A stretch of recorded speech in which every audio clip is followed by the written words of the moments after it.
So, preview embargo has lifted and I can talk about Yakuza Kiwami now. I can't review it, that comes next week, but I can preview it, talk about it and share footage from it. So, sit back and enjoy the footage of the first 4 chapters of the game as I talk about something that is pretty important. One of the most common words that will come up when people talk about or write about the Yakuza series is the word weird. I'll read you a couple of headlines with emphasis. Yakuza Kiwami looks dope as hell, super weird.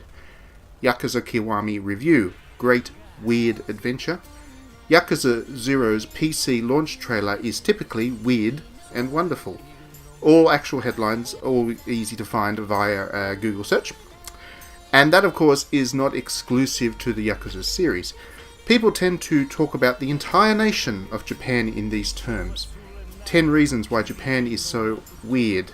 25 weird things about Japan that will make you say, but why? 10 weird and crazy traditions in Japan. Again, these are easy to find via Google and they are just the tip of the iceberg. There are so many articles written about how weird Japan is that it is almost like it's the national word. Now look, I know that for the most part, people mean well when writing or saying these things. There doesn't tend to be any particular malice behind the word weird in the context of Japan, but nonetheless, it is a really, really bad choice of word, and that is the purpose of this video. So to start with, the etymology of the word weird. Originally, back in the 15th century in Old English, weird had a very different meaning to the use that we have for it now. Originally, it meant something along the lines of fate, fortune, or destiny. That shifted when, in Middle English, it came to be associated with something uncanny or supernatural, specifically with relation to the 3 weird sisters, which were goddesses that controlled human destiny.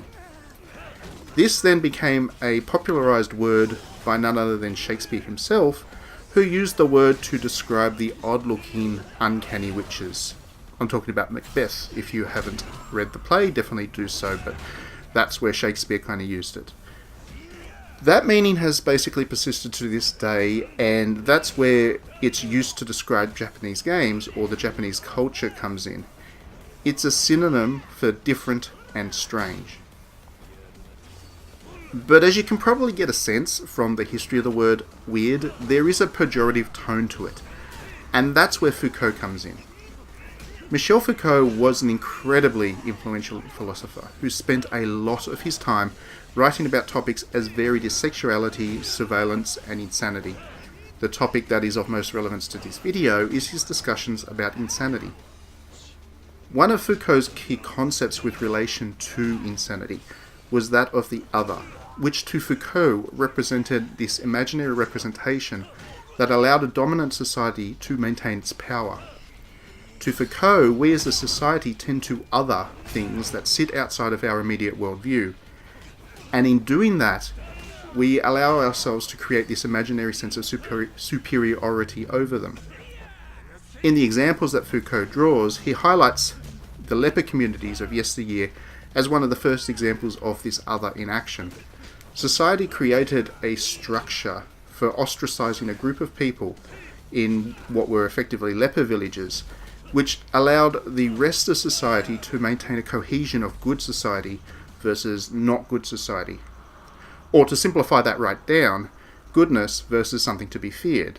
Once leprosy was no longer something that society did fear, once there was effectively medicine that it stopped being a problem, society still needed to maintain that structure where there was something outside of it in order to keep the dominant part of it together as a whole.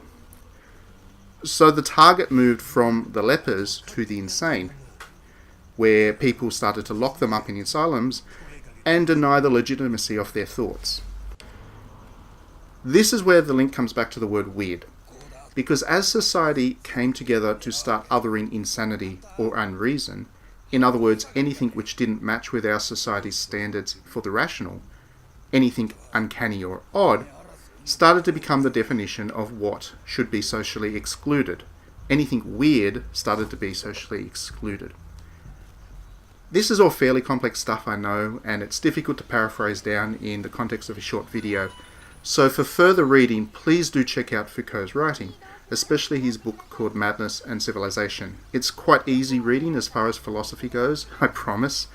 But it's really fascinating stuff, and it'll give you a much better overview than what I've been able to do in a couple of short minutes.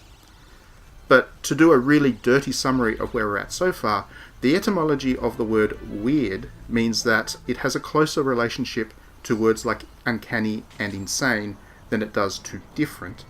And Foucault, who studied the history of insanity in the world at great depth, concluded that the dominant society creates a distinct us and them between the rational and the insane, and then positions itself above those that it ostracizes for being insane.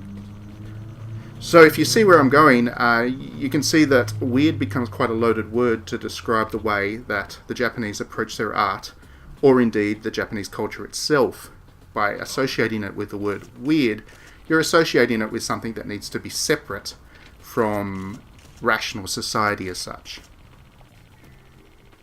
And look, I know that people find the Japanese culture to be varying degrees of strange, from amusingly so right through to being downright surreal. And so you should. The Japanese have a sense of humour, believe it or not. They like to laugh. What you see as weird, though, is really just a manifestation of the Japanese sense of humour, which often does delight in the surreal. But what's important here is to know that it is not weird to them, it is just their sense of humour. When you're playing a game like Yakuza, for example, we'll take an example of a minigame. There's a minigame in there that recreates the real-world toilet games that you can find in various public bathrooms, where you get points by controlling your pee's flow, which is represented in-game via a screen that's above the urinal, as creating a gust of wind to blow a woman's skirt off. Now that's not weird. You can talk about it in terms of being exploitative, sure, but what it really is a real-world Japanese solution to helping to keep public bathrooms clean while having some fun with it at the same time. And you know what? It actually works. The public bathrooms in Japan are impeccably clean in almost all circumstances. And you want to know what's really weird? How people in Western cultures can seem to so completely miss the toilet bowl and then for some reason never think to clean up after themselves. Every time I go into one of those damn bathrooms in Sydney, I swear I need to vomit. In fact, speaking of Western cultures, do you know what mystifies a lot of Japanese? That a nation could vote a lobotomized orangutan into office to lead it. Or the idea that a solution to gun violence is somehow more guns. These things are every bit as different to them, or any of us really, that sit outside of the American culture, and yet I can assure you that relatively few people would even think to use the word weird to describe Americans. or American culture or American humour. And that's because it's not weird. We might not agree with it, understand it, or like it, but it is not weird. And neither is Japanese culture. It is one society and one culture's way of organising itself. And in the case of a game like Yakuza, it is a manifestation of the cultural sense of humour. It can only be weird if you look at it from the perspective that your culture and your sense of humour is that much more superior to anything else, that anything different is, to use Foucault, an other. And I've got to say, it doesn't matter what culture you're from, your culture is not that superior. So please, stop thinking about Japanese games as weird, stop thinking about the Japanese as weird, and perhaps, if you understand them, you will find that you appreciate the games that much more. Thank you very much for watching this video. I hope it was interesting. As always, very interested to hear your thoughts on the topic in the comments.